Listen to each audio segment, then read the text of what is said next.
जिन्होंने एक बहुत बड़ा संकल्प और अभियान चलाया है और हमारे देश की सरकार भी इस अभियान को लेकर सक्रिय है। नशा मुक्त भारत अभियान में दिव्य ज्योति जागृति संस्थान, जिसके संचालक सर्वश्री आशुतोष महाराज जी हैं, और मैं इस अभियान के साथ अपने सहयोगी हमारे स्वामी गुरुदेवानंद जी इस कार्यक्रम में उपस्थित भी हैं और सभी साधु समाज को साधुवाद करता हुआ मैं अपनी बात रखूंगा।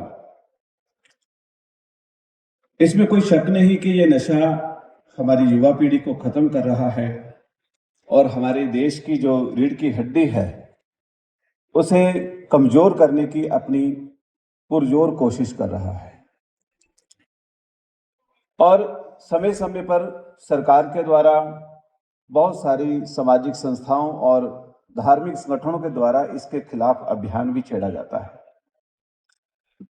मैं अपनी बात इस बात से रखूंगा कि नशे के खिलाफ जो अभियान रहे हैं हमारे सबके, वो सराहनीय हैं, लेकिन इसी के साथ साथ 3 बातों पर हमने हमेशा जोर देना है जो दिव्य ज्योति जागृति संस्थान पिछले 15-18 सालों से पूरे देश भर के अंदर कर रहा है। संस्थान के द्वारा बोध नामक एक प्रोजेक्ट चलाया जा रहा है, जो समय समय पर पूरे इन लगभग 12 प्रांतों के अंदर हमने वो काम करके दिखाया है। नशा छुड़ाऊ कैंप लगाए हैं और बहुत सारी मेडिसिन संस्थान के द्वारा वितरित की जाती है, जिससे एक व्यक्ति एक जो नशे की गिरफ्त में है वो उसे छोड़ने के लिए आगे बढ़ता है। संस्थान की एक आयुर्वेदिक प्रयोगशाला है, आयुर्वेदिक फार्मेसी है, जिसके अंदर नशा रोधक मेडिसिन बनाई जाती है। ये पहले स्तर का काम है। अगर कोई व्यक्ति नशे की गिरफ्त में है, उसे छुड़वाने के लिए पहले स्तर का जो काम है कि उसे एक मेडिसिन दी जाए और वो आयुर्वेदिक हो ताकि उसका साइड इफेक्ट ना हो। दूसरे स्तर का काम है जिसे हम काउंसलिंग कहते हैं, और हमारे सनातन की परंपरा है जो सत्संग समागम हुआ करता है, ये काउंसलिंग ही है।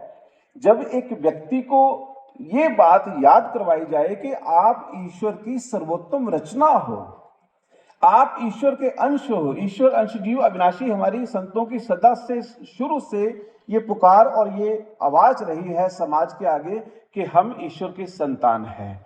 जिस वक्त ऐसी काउंसलिंग के साथ, ऐसे सत्संग विचारों के साथ एक व्यक्ति अपने आप को जोड़ता है, लयबद्ध करता है, तो वो सोचने पर मजबूर होता है कि मैं कौन सी दिशा में जा रहा हूं। यानी कि सत्संग वो दूसरा माध्यम है जिस वक्त इंसान की अंतरात्मा को जगाया जाता है। और अंतिम और तीसरा वाक्य है, तीसरी जो प्रयास है वो है ईश्वर का साक्षात्कार। जिस वक्त एक व्यक्ति अपने अंतर में उस ईश्वर की अविनाशी ज्योत का दर्शन करता है, उस परमात्मा के साथ रूबरू होता है, उस परमात्मा के साथ एकाकार होता है, तो व्यक्ति अपने अंतर में उस परमात्मा का दर्शन करने के बाद ऐसी अवस्था तक पहुंचता है जहां पर ये जो चीजें हैं ये बहुत निकृष्ट महसूस होती है।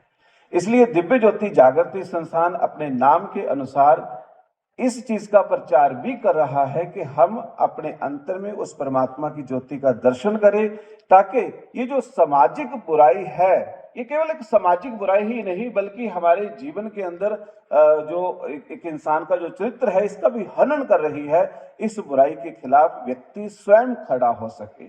सो दिव्य ज्योति जागृति संस्थान की तरफ से ऐसा प्रयास पूरे देश भर के अंदर और खूब मुख्य रूप से 12 प्रांतों के अंदर, पंजाब, हरियाणा और दिल्ली जैसे 12 प्रांतों के अंदर सक्रिय है। और मैं श्री नायब सिंह सैनी जी का बहुत बहुत अभिनंदन करता हूं, क्योंकि हमारी सनातन की परंपरा है यथा राजा तथा प्रजा। अगर राजा ऐसा सक्रिय और ऐसी बुराई के खिलाफ कार्य करता हो तो प्रजा को भी ऐसा करना होगा।